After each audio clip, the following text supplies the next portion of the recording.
Magandang gabi po sa inyong lahat. Ayan, tayo magbabalik ulit dito sa ating munting channel guys para mag-discuss ng coins. Ayan. Ayan, at wala tayong vlog kaninang umaga. Ngayon tayo magbablog po gabi. Ayan, nag-busy tayo. Ayan guys. Magandang gabi po sa inyong lahat. Mayroon na naman tayong titig ng presyo po ng coins kung magkano ng kanyang bintahan sa ating mga online selling. Ayan. Ang pag-usapan natin barya guys, ito po ay pera po ng Sri Lanka. Sri Lanka coins. Ayan.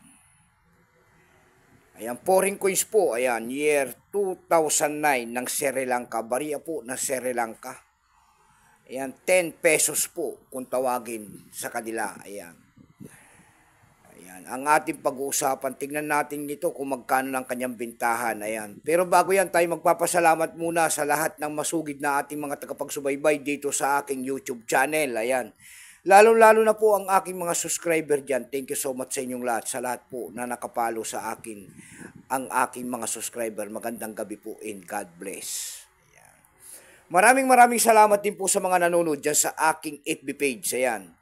Lahat po na nakapalo sa aking FB page at masugid kong mga tagapagsubaybay dyan at magandang gabi po. Ayan. Babatiin lang natin ang mga tropa natin dyan sa Speed. Ayan. At saka sa Monsay. Ayan. Magandang gabi po sa inyong lahat. Kayo naman po hindi pa po nakapag-follow dito sa aking YouTube channel. Anyayaan ko lang sana kahit malaking tulong na po ubagay ang inyong magagawa. Tulad na lamang po sana ng pagpindot ng ating subscribe button, like and share para ma-update ko naman kayo sa mga bago ko pang ilalabas na video about coins guys. Ayan. Yan ang ating pag-usapan, 10 pesos po ng Sri Lanka. Ayan.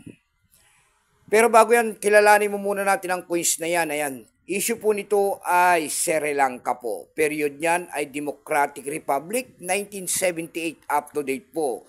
Type nito standard circulation coins, years 2009 hanggang 2011. Value nyo po niyan ay 10 pesos po. Currency po niyan ay rupee. Ayan, rupee pala yan.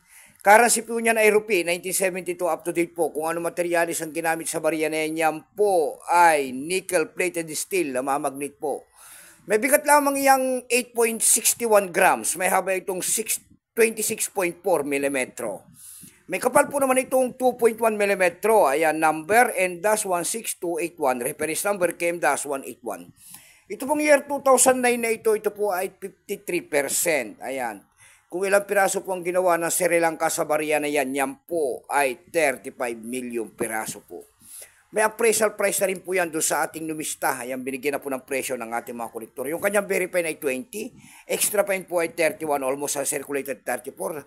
Uncirculated yan ay nagkakahalaga yan ng 62 pesos. Dako naman tayo sa kanyang price guys. Doon sa ating ebay.com po, mayroon tayo nakita nagbebenta nito ng $7. Nasundan po yan ng $6.48. Yung pinakamababa po ay $4.99. Sa Carousel PH naman po dito sa Pilipinas, wala tayong nakita nagbebenta nito. Wala tayong makita. Ayan, so hanggang dyan na lamang po ang ating vlog at magandang gabi po sa inyong lahat.